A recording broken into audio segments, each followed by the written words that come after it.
Muy buenas noches, mi nombre es Claribel Loaiza y les damos la bienvenida a su programa Tejiendo Conocimiento. Buenas noches, gentil de audiencia. Gracias por acompañarnos un domingo más a este esfuerzo conjunto de las carreras de Antropología y Arqueología de la Facultad de Ciencias Sociales. Esta noche trataremos un tema por demás interesante y por demás actual. Trataremos el tema del Año Nuevo Aymara o el solsticio de invierno. Tenemos un documental preparado por el equipo de producción, como todos los domingos, para introducirnos al tema y en términos generales aprender un poco más sobre lo que hablaremos el día de hoy. Veamos el documental.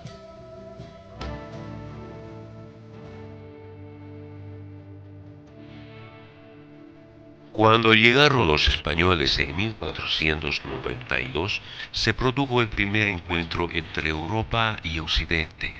La relación fue una gesta de intereses europeos, cuyo propósito era la expansión en este nuevo continente.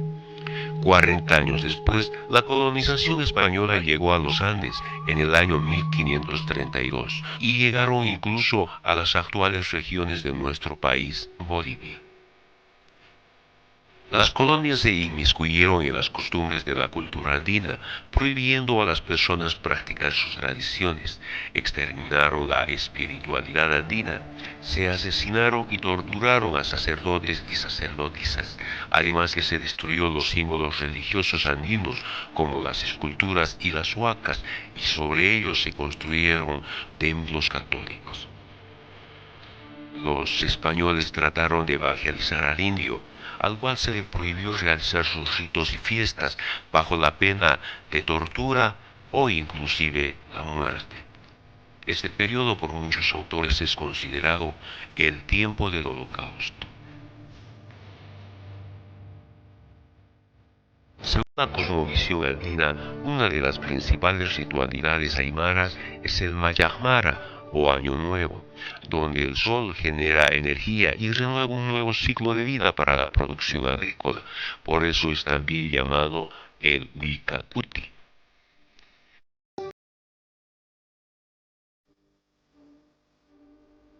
El solsticio de invierno, además de ser la expresión más representativa de la cultura aymara, tiene un fuerte valor simbólico debido a la veneración de los achachelas y, en el caso de lo femenino, a las ahuiches. El Taipi, o centro del solsticio, está en Tiahuanaco. Es el centro de la religiosidad y del valor simbólico de la aymara.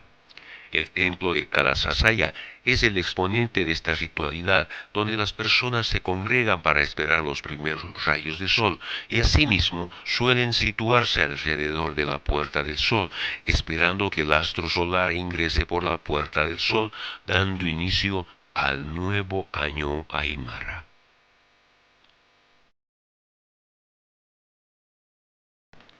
La fiesta del solsticio no solamente se celebra en Tiahuanaco, sino también en diferentes lugares del territorio boliviano, como en Tierras Bajas y en otras regiones del altiplano, con diferentes formas de celebrar el inicio del nuevo sol.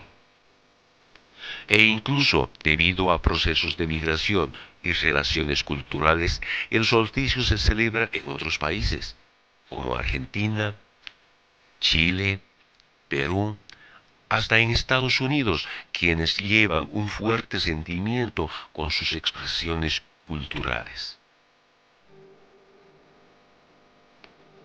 En la actualidad, el solsticio congrega en Tiahuanaco gran cantidad de personas que esperan los primeros rayos del sol, que asegura el bienestar y la energía para reproducir la vida. Se realizan fiestas alrededor del pueblo de Tiahuanaco, mostrando danzas, celebración y bebidas espirituosas. No obstante, la realización de la fiesta crea en las personas estados de embriaguez, que después de la fiesta llegan al sitio arqueológico y suelen ocasionar deterioro en los restos arqueológicos. La antropología y la arqueología deberían ser el nexo para el respeto a las costumbres y tradiciones de las culturas, al tiempo de concientizar al cuidado de nuestro patrimonio cultural, basado en nuestros restos culturales, siendo que nuestro patrimonio no puede defenderse por sí mismo.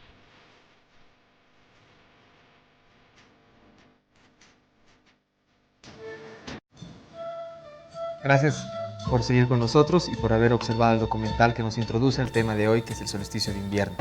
Además, para compartir un poco más sus experiencias y sus conocimientos sobre el tema, hemos invitado a dos personas a quienes voy a presentar ahora. A mi derecha tengo al ingeniero Oscar Chambi Pumakawa, miembro de la comunidad del Taller de Historia Oral Andina, TOA. Muchas gracias por estar con nosotros. A mi izquierda tengo al licenciado Uber Catacora, quien es arqueólogo y docente de la carrera de la UNSA, ¿verdad? Buenas noches, gracias. Bien, gracias por la invitación. Es un placer estar con ustedes. Excelente. Bueno, primeramente quisiera que me comenten un poco sobre sus experiencias personales en las investigaciones o lecturas que hayan realizado sobre el tema del solsticio de invierno y cómo van a introducirnos y hablarnos un poco más sobre el tema de hoy. Por favor, licenciado. Bien, gracias. Desde el punto de vista arqueológico, es difícil establecer, digamos, cuando se ha dado inicio a este proceso de celebración del solsticio de invierno y por ende a tratar de establecer una fecha del origen del Año Nuevo Aymara.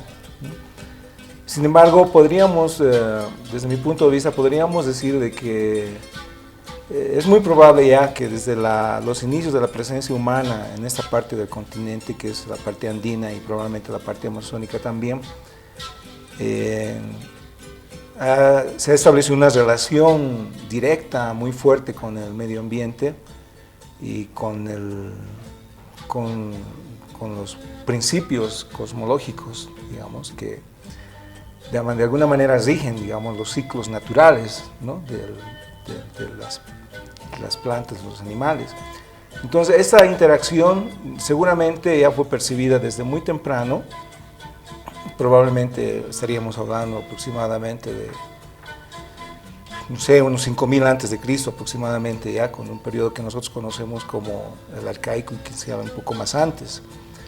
Y que esta percepción de estos ciclos y estos cambios en la naturaleza hayan comenzado a estar registrados, digamos, dentro de la comunidad o los grupos comunitarios que hayan podido existir en ese momento.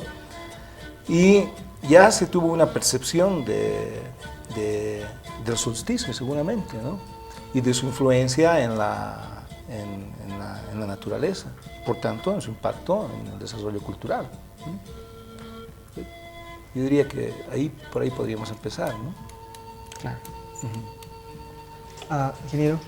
Bueno, lo primero que habrá que precisar es las culturas andinas en esta parte del mundo han sido culturas cosmocéntricas, podemos decir entre paréntesis o entre comillas esta palabra, porque son culturas que siempre se han regido por el movimiento de los astros, de la luna, de las estrellas.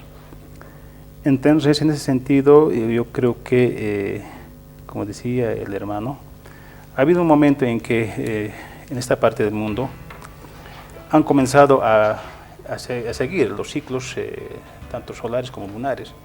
Por eso, por ejemplo, no hay un calendario para decir solar o lunar, ¿no? Sino que está transversalizado a ambos, ¿no? O sea, ambos calendarios, cosa que muy pocas culturas han logrado esto, ¿no? Siempre se han regido por un calendario solar o por un calendario lunar, ¿no? Pero en el mundo andino, incluso para la noche, han utilizado otro tipo de calendario, ¿no? Está regido, por ejemplo, por las estrellas.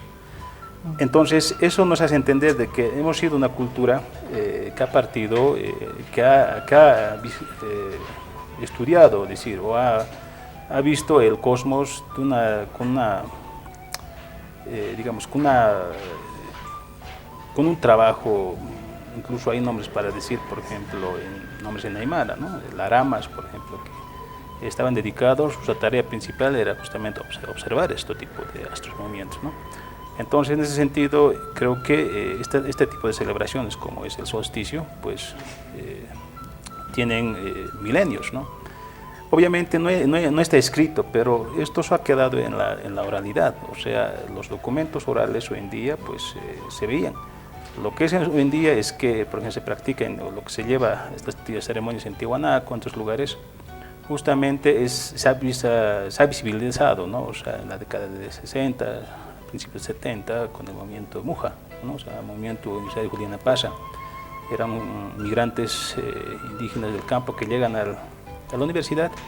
Entonces lo que hacen es visibilizar este tipo de ceremonias que se celebraba en las comunidades, en los ayllos. Entonces, obviamente, detrás de esto también hay un trasfondo político, ¿no? No solamente es simplemente reivindicación, qué sé yo, las prácticas indígenas, sino que detrás de eso hay movimiento político, ¿no? Y podemos mencionar nombres, ¿no? Por ejemplo, el Inca Huasca Choquehuanca, que fue exdiputado, ¿no? Que junto con unos cuantos jóvenes, como él cuenta, ¿no? Hemos ido unos 4 o 5 a Tiwanaku, después el siguiente año 20, el siguiente año 100, hasta lo que hoy concurren miles, ¿no? Entonces, más o menos, es más o menos un poco, trata un poco de la historia de los antecedentes como este solsticio, ¿no? Yo tengo una pregunta para Oscar. Se han hecho muchas propagandas para ir al solsticio que se lleva a cabo en Tiwanaku, y para esto se han mencionado diferentes fechas. 5.520, ya Uber nos ha dado un pequeño pantallazo de dónde más o menos vendría este fechado, pero hay otros que exceden los 100.000 años. ¿Por qué sucede esto? ¿De dónde sacan los 5.520 y los más de 100.000?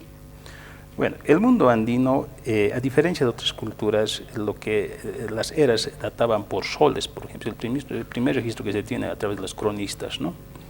Los soles. Después habla utilizando nombres de los animales, por ejemplo, de los huaris, de los cóndores, la era del puma, de la serpiente, todo aquello. Eso está escrito en los cronistas que han registrado, han recuperado. O sea, se han basado a través de, y eso habrá que un poco entrar a lo que es campo de la matemática, ¿no? Un poco analizar para entender esta parte. O sea, algunos, no hay una cifra referente, por decir, ¿cuánto vale un sol? Algunos dicen 500, otros 1000, otros dicen 3000, o sea, no hay una cifra. Para que cambie de una era o de un sol a otro sol, tiene que pasar un hecho histórico bastante trascendente. En este caso, el de 1492 ha sido un encuentro, como dicen, de la historia. Entonces fue un momento preciso para decir que estamos acabando un sol, estamos comenzando un nuevo sol.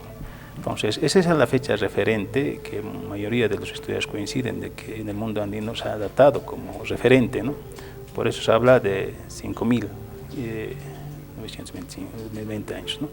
Entonces eso es el primer lugar que hay que entender, porque no es como en el mundo occidental donde las cifras es en forma lineal, o sea, no forma sucesiva, sino que en el mundo es cíclica. La ciclicidad no hay que entender que se gira sobre un eje, ¿no? Sino que hay ciclos donde hay, digamos, lapsos también, ¿no? O sea, puede ser un ciclo tan largo como también ser tan corto, ¿no?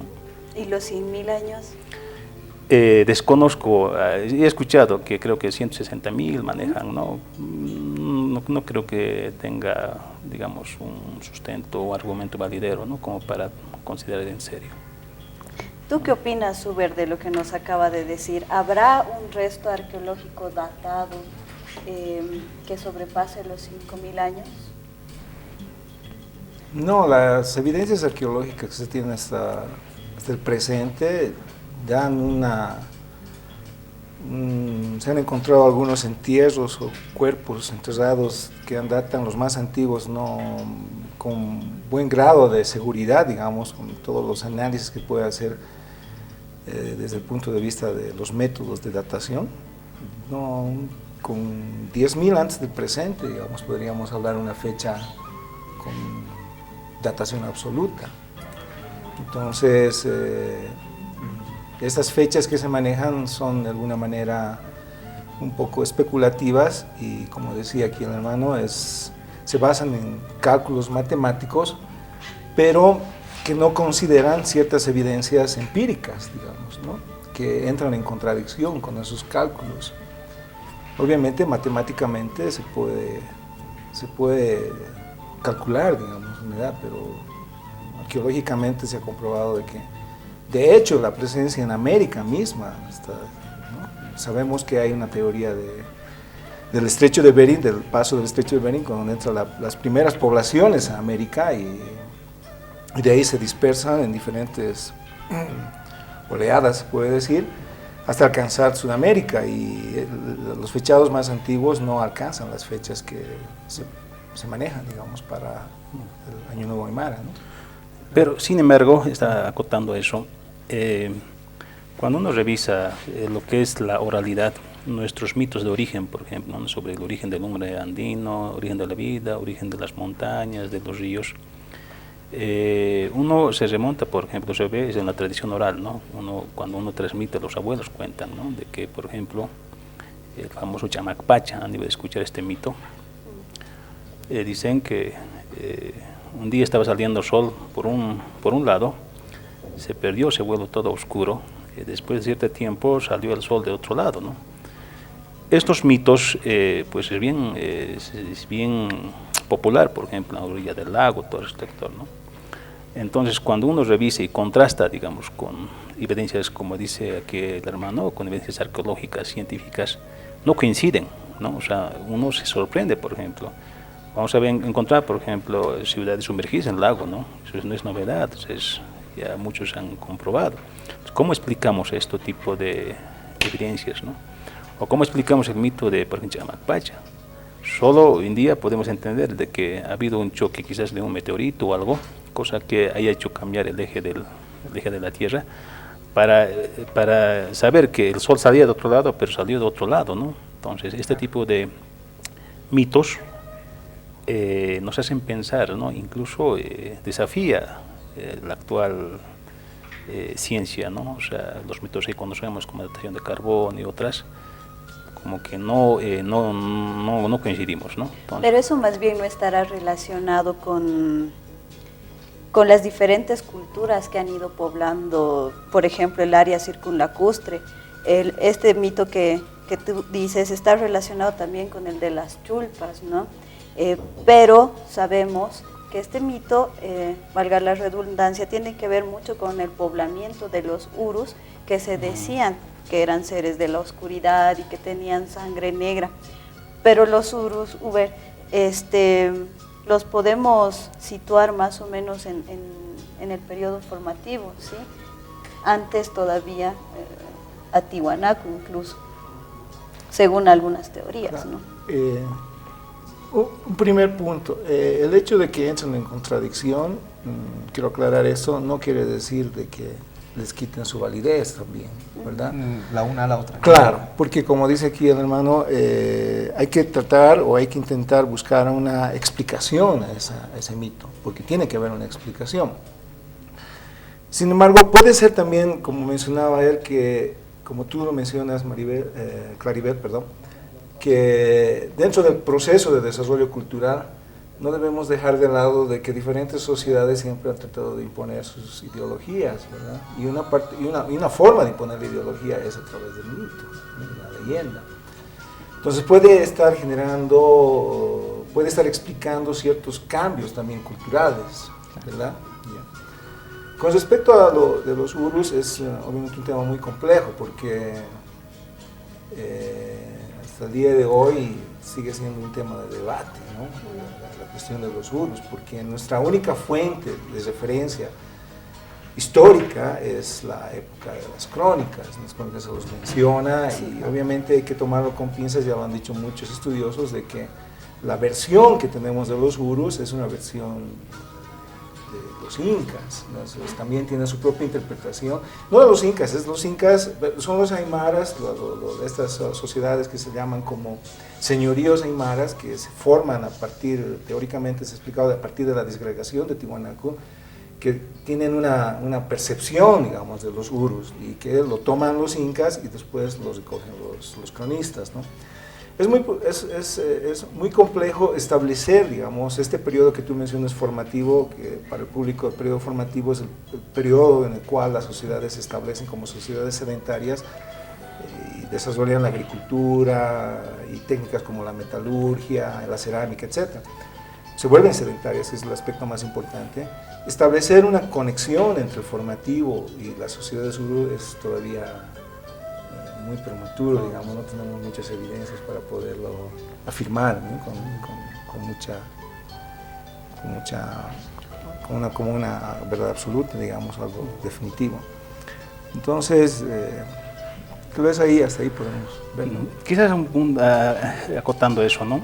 La mayoría de las culturas andinas, los uigures, tantas culturas que ha habido, tienen un común denominador, ¿no? Cuando uno revisa esos mitos de origen, por ejemplo, los uigures van a decir que nosotros venimos de las estrellas, ¿no? Otros van a decir, por ejemplo, sus orígenes se remontan a, por ejemplo, los incas al lago, a otras culturas a las cuevas, montañas, y en los pueblos de las tierras bajas van a decir el bosque, la montaña, el río, ¿no? Entonces, ¿en qué coinciden? Porque son culturas que manejan una forma de pensar y sentir que el mundo andino, ¿no? O sea, de sujeto a sujeto, en el sentido de que ellos no ven como a una roca, a una montaña, a un río, como si fuera un objeto, ¿no? Entonces, ahí es donde comienzan a relacionarse igual como seres, ¿no? Como seres humanos, como seres igual que nosotros.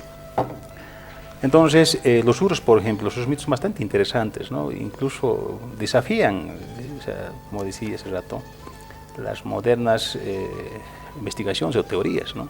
Cuando ellos, por ejemplo, vienen de las estrellas. O sea, estamos hablando incluso de palabras mayores, ¿no?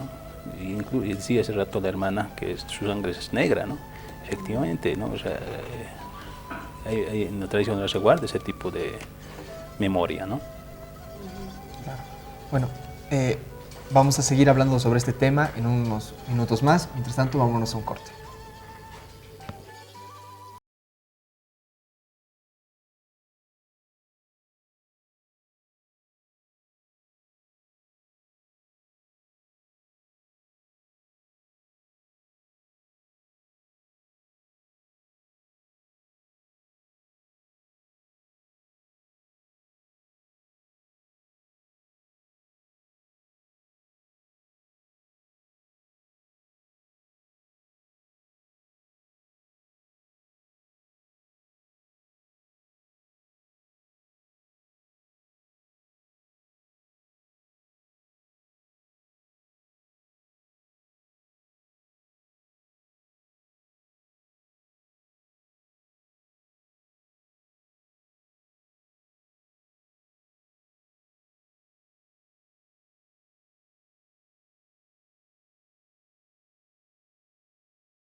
Bueno, continuamos con su programa Tejiendo Conocimiento, sin antes recordarles que pueden visitarnos en la página del Facebook Tejiendo Conocimiento. Ahora me gustaría presentarles a un invitado muy especial. Su nombre es Mario Pachaguaya y él es técnico en arqueología en Tiwanaku. Bienvenido, Mario. Bueno, un gusto a Canal 13, sobre todo al programa Tejiendo Conocimientos. Y bueno, estamos a su disposición. Gracias por acompañarnos, Mario. Estábamos hablando junto con Oscar y con Uber sobre el tema del solsticio de invierno y nos habíamos dispersado un poco. Pero quisiera preguntarte un poco sobre el tema de la ritualidad en sí misma. Estamos festejando ahora el año 5520 del Año Nuevo Aymara, en una fecha muy especial que es el solsticio de invierno, que se festeja en otros lados también. Pero También estábamos hablando sobre los orígenes que había tenido y por qué estamos en el año 5520. Quisiera que me comentes un poco sobre cómo ha cambiado esta ritualidad, qué conoces sobre la ritualidad, de cómo se festejaba antes, cómo se festeja ahora y cómo ha sido esa evolución en el tiempo. Bien, muchos nos preguntamos principalmente sobre el origen, ¿no? De cómo aparecen, digamos, este tipo de ritualidades. En otros conceptos estaríamos llamando como una especie de genealogía de valores, digamos, que surgen a partir de las percepciones, ¿no? A partir de los conocimientos y saberes locales, que sin embargo están planteadas en las crónicas, en la oralidad, en la historia y sobre todo en la arqueología, ¿no? En la arqueología, más que todo, este tipo de escenografías repercute en los recursos visuales, ¿no? Que es la iconografía. La iconografía es un gran indicador, digamos, de poses, de gestos, de ademanes, de movimientos, digamos, que aunque en el imaginario parecieran estar congelados. Sin embargo, cuando nosotros ya, aunque ya a estas alturas, por ejemplo, sistematizamos, tiene mucho sentido, ¿no? Eso sería una parte, pero en segundo, sobre todo, las ritualidades actuales, por ejemplo, son fruto, digamos, de un sincretismo cultural, ¿no? Pero lo que se busca en esto es justamente una identidad, digamos, de cada una de estas ceremonias, ¿no? No hay que olvidar de que hablar, por ejemplo, de un mundo andino es hablar, digamos, de un mundo general, digamos, ¿no? Es decir, de una concepción así genérica, ¿no? Sin embargo, hay que ver de que estas ritualidades tienen sus particularidades, incluso de comunidad a comunidad, ¿no? Pueden ser vecinas, ¿no? Entonces, ahí es donde justamente radica la identidad propia, la esencia, digamos, de cada ceremonia. Obviamente, estas ceremonias van destinadas a huacas, a las pachas, al río, a las plantas, a los animales, ¿no? Es prácticamente una especie de convergencia, ¿no? Espiritual que gira en torno a estos elementos de la naturaleza, ¿no? Gracias, Mario. Oscar, ¿nos podrías ampliar un poco sobre el tema? ¿Acaso, tal vez, desde el punto de vista de la oralidad, la transmisión oral de los conocimientos y los saberes, se tiene un registro más o menos claro de cómo se festejaba antes, si realmente había una afluencia masiva como la que vemos ahora por miles de personas a Tiwanaku? Como mencionaba el documental, había libaciones con bebidas alcohólicas y este tipo de cosas. ¿Se tiene conocimiento sobre estas cosas? Sí, lo que ha hecho Tiwanaku es más visible, es lo que se ha hecho en décadas de 60, 70, ¿no? Pero siempre se practicaba en las comunidades, pero era, digamos, propio de la comunidad, ¿no? No tenían ahora, ¿no? Lo que hacían era ceremonias en lugares sagrados, como de ser huacas, como decía, en lugares que cada comunidad tiene, ¿no? sus huires, sus cuidadores, y también variaba de lugar a lugar, como decía Alemán, y tiene razón en eso, ¿no? De que cada comunidad se practicaba. Entonces, lo que se ha hecho con el movimiento Muja, justamente es visibilizar, ¿no? O sea, son migrantes que llegan a la universidad y van a Tiwanaku. Tiwanaku es un lugar, es un centro, ¿no? Es una vaca grande, entonces fue propicio. Entonces, lo que vemos hoy en día es, pues, obra de la promoción turística, todo aquello, y vemos las partes negativas, ¿no? Como te decía hace rato, con bebidas, cosa que no había antes, ¿no? Se ha tergiversado. ¿No? O sea, por ejemplo, toda la noche comienzan la fogata, por ejemplo, ¿no? Para calentarse, cosa que no había antes. Sí, en algunos lugares, sí, pero era una fogata ceremonial, no para, digamos, para satisfacer al cuerpo, ¿no? O sea, de calentarse. Claro. Entonces, todas esas cosas, pues, es un constructo moderno, ¿no? O sea, que las bebidas, las botellas al día siguiente, vamos a ver, ¿no? O sea, los plásticos, toda una serie de cosas, basura, ¿no? Exactamente. Uber, ¿existen datos arqueológicos que corroboren lo que el hermano Oscar nos estaba diciendo acerca de que sí se festejaba el solsticio en Tiwanaku, por ejemplo? Claro, probablemente no solamente en Tiwanaku, sino antes de Tiwanaku ya, ¿no? Diferentes investigadores han excavado contextos donde se ha podido evidenciar prácticas ritualísticas, ¿no?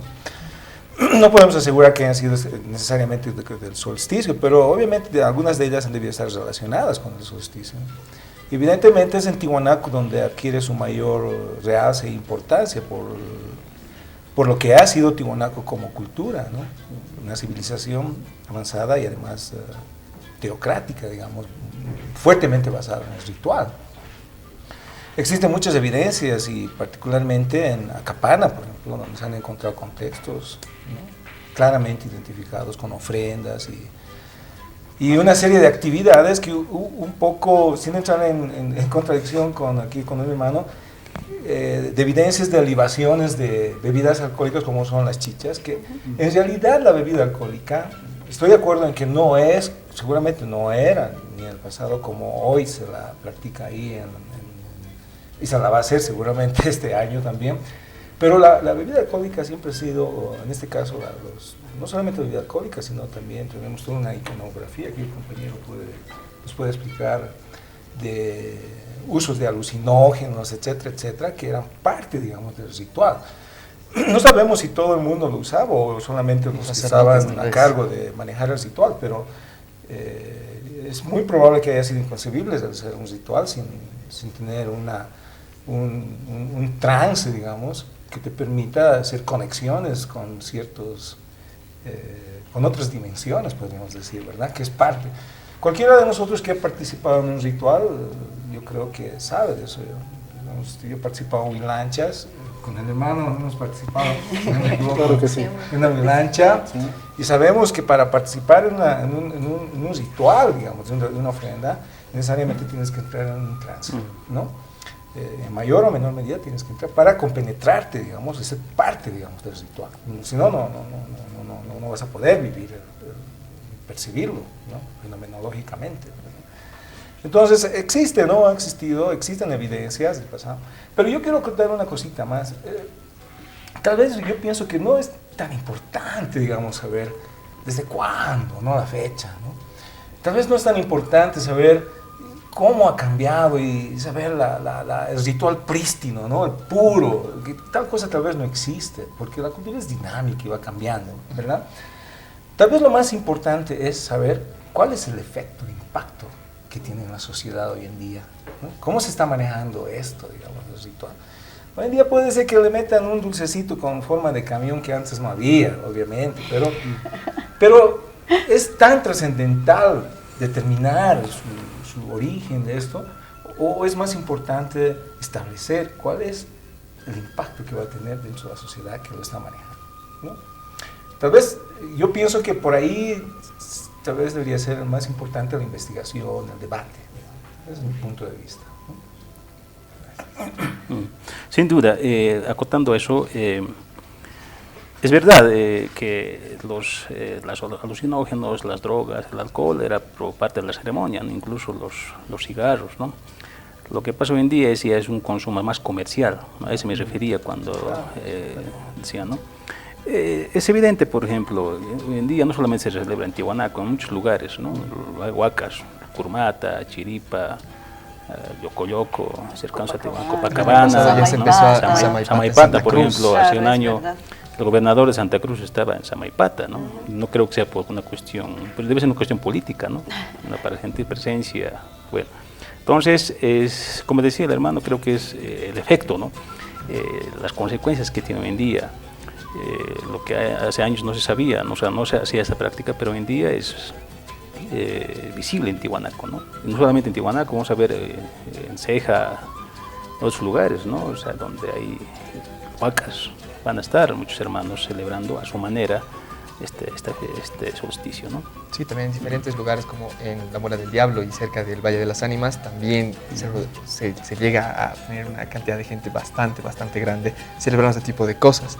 Y es verdad, el efecto es lo importante ahora, en este preciso momento, ¿no? Y será, como tú ya planteabas, Oscar, ¿será una cuestión más política? ¿Será una cuestión más de turismo? ¿Será una cuestión más de autovaloración o revaloración de los saberes culturales que tenemos como sociedad en conjunto? ¿Será una cuestión impuesta? Será fiesta nomás. ¿Será una fiesta? ¿Será que nos gusta festejar y tomarnos unos tragos en las noches? Cualquier cosa para... Bueno, en realidad Dinos, hay de todo, ¿no? En eso lo que estás planteando hay de todo, ¿no? Hay gente que solamente se divierte, va solo a la fiesta, hasta hay curiosos, pero hay gente que realmente deposita la fe también, ¿no? Entonces el objetivo, por ejemplo, que nosotros tenemos del Vilcacuti de Tiwanaku, sin ir lejos, es justamente eso, ¿no? O sea, mostrar la esencia de la ritualidad. Hay que recordar de que cada sasaya como un escenario central, podríamos llamar como un espacio narrativo, ¿no? Donde se complementa el espacio, la arquitectura, los monumentos, las esculturas, se complementa el mismo sonido, ¿no? De la música, ¿no? Los amautas por si acaso están divididos en varios grupos, ¿no? Yatiris, laicas, hay taliris, ¿no? Hay colliris, ¿no? Entonces no solamente es como se conceptualiza así como brujos, así entre comillas, ¿no? Entonces hay toda esa interacción, ¿no? De colores, ¿no? De aromas, ¿no? Donde el marataca, el Vilcacuti te entra por todos los sentidos, ¿no? Por el sentido del tacto, porque está ahí sintiendo, ¿no? El frío, no sé, el calor del fuego, de la ofrenda, por los oídos, las voces, ¿no? La fiesta, ¿no? La música. Entonces es un escenario narrativo. A eso lo conceptualizaríamos, digamos, como diágesis, ¿no? Diágesis es justamente un concepto que te da muchas posibilidades, ¿no? Para interpretar, ¿no? Es decir, es como una herramienta que te podía dar, digamos, espacios distintos, modelos distintos a los que tú podías acceder con tu experiencia, con tu pensamiento, ¿no? Entonces, el marataca es eso, ¿no?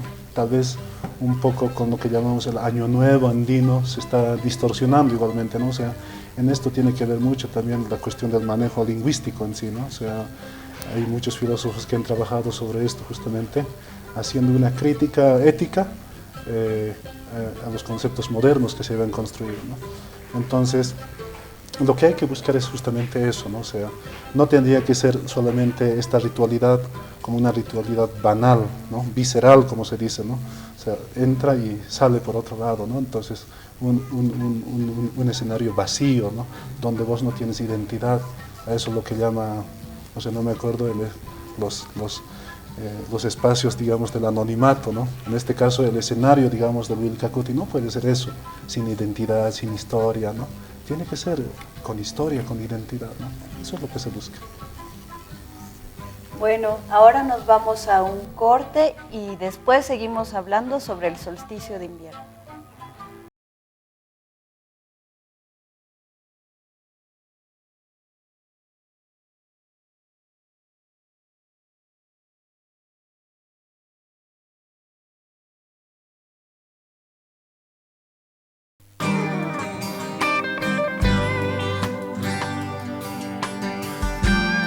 La UNSA, la mejor universidad de Bolivia. Además de tener el primer lugar de confiabilidad definida por la población mediante la encuesta de Ipsos, ahora se posiciona en el primer lugar entre las universidades públicas y privadas del país. Afirma el ranking mundial de universidades en la web del Consejo Superior de Investigaciones Científicas, uno de los mejores centros de investigación de España y Europa. El mérito corresponde a las carreras, institutos de investigación y facultades. La UNSA, la mejor universidad de Bolivia, comprometida con el país, la sociedad y los jóvenes. Creo que ya llegó tu hora. ¡Hay una casa! ¡No! ¡Uy! ¡Ay! ¿Qué pasa? ¿Qué pasa?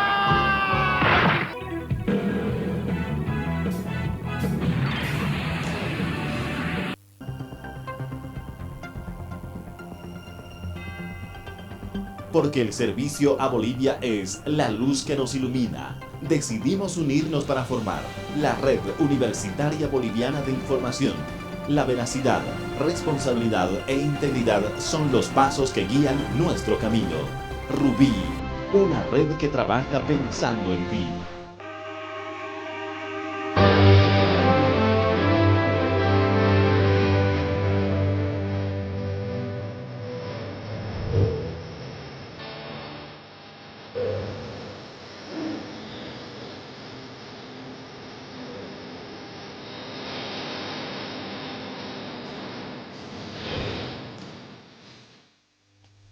Televisión Universitaria transmite Canal 13 VHF, Canal 66 Multivisión, Canal 57 Cotel TV.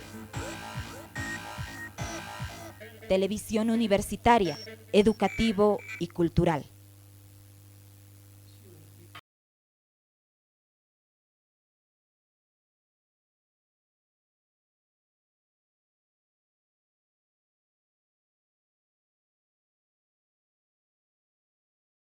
Muchas gracias por continuar con nosotros.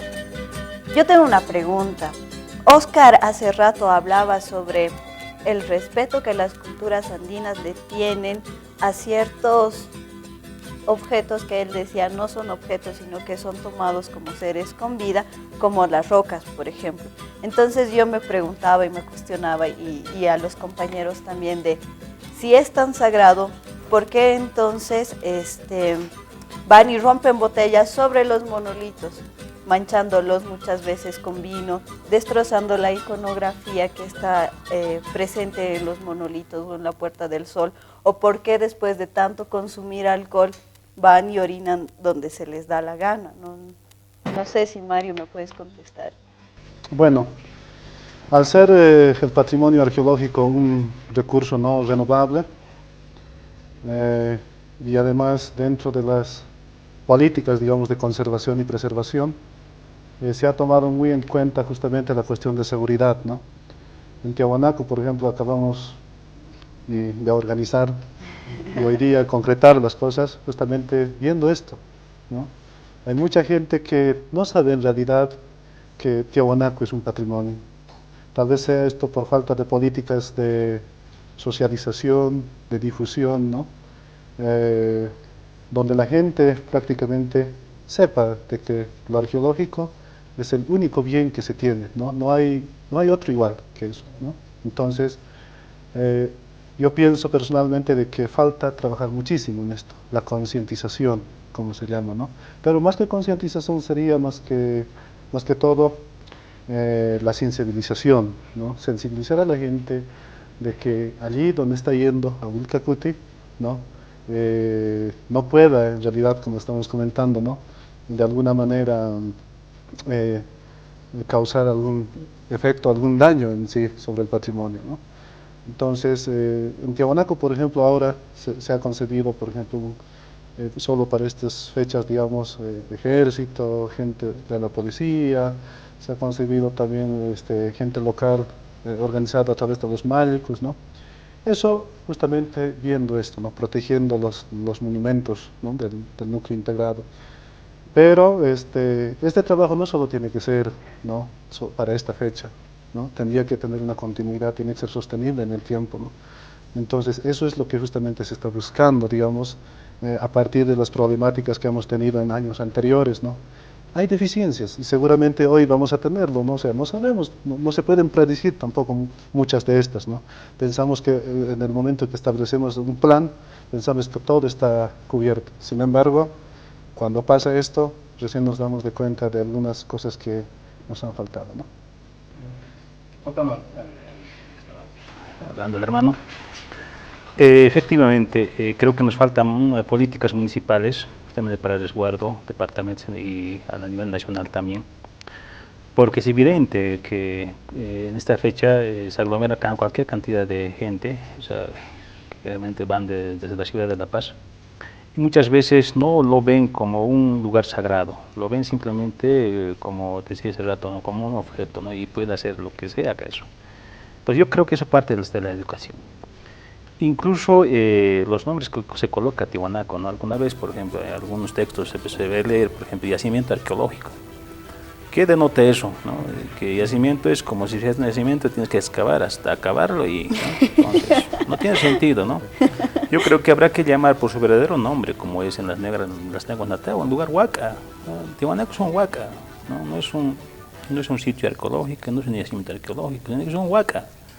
¿No? Y huaca quiere decir que es un lugar sagrado, es un lugar centro, ¿no? Donde se van en fechas especiales, en momentos especiales para hacer ceremonia, para hacer ritualidad, para conectarse con el cosmos. Entonces yo creo que incluso desde lo académico tiene que cambiar conceptos, cómo se ve a Tiahuanaco, ¿no? Eso va obviamente acompañado de lo que son las políticas municipales, con la educación, todo aquello. Si en una currícula, en un niño de quinto básico lo ves, Tiwanaku, yacimiento arqueológico, y su cabecita visualiza así, ¿no? Y creo que esas cosas habría que comenzar a reflexionar. Parece interesante lo que dices, Oscar, pero estás poniendo en debate dos asuntos bien importantes, ¿no? Uno, la ritualidad, y el otro, el sentido, digamos, más académico de la parte, ¿no? Me parece interesante porque tú dices, si cambiáramos algunos conceptos, algunas formas de ver, incluso en la educación de los niños, como que ese es una huaca, un sitio sagrado, estarías como imponiendo una visión sobre de que ese sitio es sagrado, pero para los alumnos de todo el país. Y además también hay un montón de personas que van como curiosas, como turistas, como neófitos en esto del indigenismo aymara que está respirando el país entero, ¿no? Entonces, ¿cómo hacerle entender a los turistas? Interno, más exacto, menos, ¿cómo hacerle entender a todas las personas que es un lugar sagrado y no que es un sitio arqueológico, que eso ya lo tenemos establecido en general? A ver, vamos, si revisamos otras culturas, por ejemplo, ¿no? Las culturas, ¿no? Más allá del continente, ¿no? La Meca, por ejemplo, ¿no? Saben que es un lugar sagrado. Yo creo que la política que tiene que asumir tanto el gobierno central como el gobierno municipal de Tiwanaku justamente es eso, enfocar que es un lugar sagrado. ¿Pero para quién? Pero es para todo el mundo, ¿no? O sea, es simplemente explicar y uno que entienda, que así no profese, digamos, con lo que es la cosmovisión andina, sabe que es un lugar sagrado, que tiene una estructura, una atmósfera, que es un lugar sagrado, ¿no? Y así siempre se ha visto, y si vemos, por ejemplo, y aquí nuestro arqueólogo lo puede decir, diferentes culturas que se han posicionado en Tiwanaku, siempre lo han visto como un lugar sagrado, ¿no? Y se puede ver a través de los asentamientos, las diferentes ceremonias que han hecho cada cultura que en diferente tiempo estaba en su lugar, ¿no? Y eso creo que se ha perdido en la época republicana. O sea, no es considerado simplemente como un lugar, sitio arqueológico, ¿no? Y cualquiera uno puede ir como curioso todo aquello, ¿no? Entonces pierde esa esencia del lugar centro. Como dice pero entonces tendríamos que hablar de muchos lugares sagrados. Y por ejemplo, el lago Titicaca como huaca o lugar sagrado es el más irrespetado de todos. Todas las comunidades que están alrededor, ¿dónde botan los desechos que tienen? Al lago. O sea, ¿y qué pasa con el patrimonio, entre comillas vamos a poner arqueológico? ¿Cuál es la visión? ¿Cuál es la posición de la arqueología en todo esto, ¿no? Porque obviamente, y voy a comentar esto un poquito en el Facebook, por ejemplo, se han estado poniendo comentarios de que algunos son válidos y ciertos de, por ejemplo, la Puerta del Sol no estaba ahí en un principio, se la ha movido del lugar. Claro, ha sido trasladada. Entonces, ¿qué de cierto hay? Que uno vaya, levante las manos y que reciba los rayos del sol que pasan a través de la puerta y que no sé qué, cuando en realidad la puerta no estaba ahí. O que, yo qué sé, que vayan al lago Titicaca y hagan lo mismo con la horca del Inca cuando no sabemos realmente cuál ha sido la utilidad de ese sitio, ¿no? Uber, ¿qué nos podrías decir al respecto? Una posición más académica, entre comillas, si quieres, ¿no? Sí, claro. Siempre son complejos estos temas, ¿no? Volviendo un poquito, tomando lo último antes de que me olvide, en realidad, con estos temas de si la Puerta del Sol, por ejemplo, es lugar o no lugar originario, recuerdo a un autor que decía, no importa, no es lo que es, sino lo importante es lo que tú crees que es. Entonces la gente cree que es, no importa lo que es, eso es lo importante, ¿no? Es el efecto, lo que decía, ¿no? Pero retomando un poquito de eso de la sacralidad, se puede trabajar tal vez desde ese punto de vista, porque evidentemente la gente sabe que, no todos, pero la mayoría sabe que es un lugar sagrado. Pero si nosotros vemos un poco la historia de los lugares sagrados en general, a nivel del mundo, los lugares sagrados siempre han sido de acceso restringido. O sea, los que podían acceder a los lugares sagrados y hacer los rituales siempre ha sido un grupo pequeño, o sea, es decir, los que tenían el poder, ¿no? Los grandes sacerdotes, ¿no? Entonces en Tiwanaku tal vez se podría poco a poco comenzar a meter esta idea de que no todos pueden acceder a ese espacio, pero que lo pueden ver, lo pueden percibir, pero tal vez regulando un poco el acceso, porque yo no sé cuáles son las medidas que estarán tomando hoy en día, pero si la gente va a entrar al sitio mismo o al lugar sagrado, ya usando el término que el compañero dice, hay una carga de gente que tiene peso. Y sabemos que esa carga de peso tarde o temprano tiene un efecto. No necesariamente es inmediato. Puede tomar un tiempo y ya con el tiempo se puede percibir el impacto que puede tener sobre las ciertas estructuras, sobre los muros, etcétera, etcétera, ¿no? Dejando de lado ya, sin hablar ya del impacto que puede tener sobre las piedras mismas, las construcciones mismas, que de hecho son difíciles de mantener y conservar, ¿no? De restaurar, es carísimo. O sea, en Bolivia no hay una política. Para la ¿no? misma Tiwanaku, Claro, no para los mismos pobladores. Sobre estas medidas, o sea, entonces estamos entre vamos o no vamos a Tiwanaku. Vamos, pero con qué condiciones de respeto y de sacralidad, ¿no? Sí, en realidad... ¿Qué hacemos? Así en síntesis, por ejemplo, lo que acotaba el hermano acá. El problema, por ejemplo, de la universidad, siempre cuando hemos entrado a la universidad creíamos de que la universidad innovaba conocimiento y ayudaba a la sociedad, ¿no? Toda una falacia. Aquí, al menos en la experiencia de la universidad, ¿no? La UNSA, es que la sociedad es más bien la que te da insumos y la universidad trabaja sobre eso, ¿no? Entonces, hay ese defecto académico muy fuerte, ¿no? Sin embargo, entrando al punto, cuando hacemos la invitación a ese público que va a ir a Tiwanaku, ¿no? No podemos restringir ya de entrada, ¿no? O sea, prejuzgar, ¿no? Que van a ir a, bueno, dañar el patrimonio, ¿no? Este es un trabajo de largo tiempo, ¿no? Es un trabajo que tiene que ser sostenido, como decíamos, mediante la educación, la difusión, la información, ¿no? O sea, si vamos a estar cerrados acá y solo para el día 21 vamos a salir, no pasa nada, ¿no? O sea, no estamos bien ubicados en este sentido. Entonces, esta ceremonia, por más que la Puerta del Sol no esté en su lugar, por más que los templos hayan sido construidos por Carlos Ponce Sanguinés, tiene un carácter performativo, como decía el licenciado acá, ¿no? Es el sentido, ¿no? Que se tiene actualmente, ¿no? El significado, la semantización que la sociedad le da a esos objetos, ¿no? Entonces, invitamos, bueno, a la gente para que vaya a Tiwanaku, pero sobre todo llevando esa fe, la espiritualidad, la esencia, ¿no? Donde puede compartir con su familia, con los amigos, con los profesores, bueno, que sea una fiesta, pero con esencia, ¿no? Que no sea banal. Bueno, y ahí viene la dinamicidad de la cultura en todo caso, ¿no? Agradecemos a nuestros invitados, Mario Pachaguaya, Uber Catacora y Oscar Chambri. Gracias. Oscar Chambri. Muchísimas gracias también a la Facultad de Ciencias Sociales, a las carreras de Arqueología y Antropología y al Canal 13 por hacer posible este programa. Hasta la próxima y buenas noches.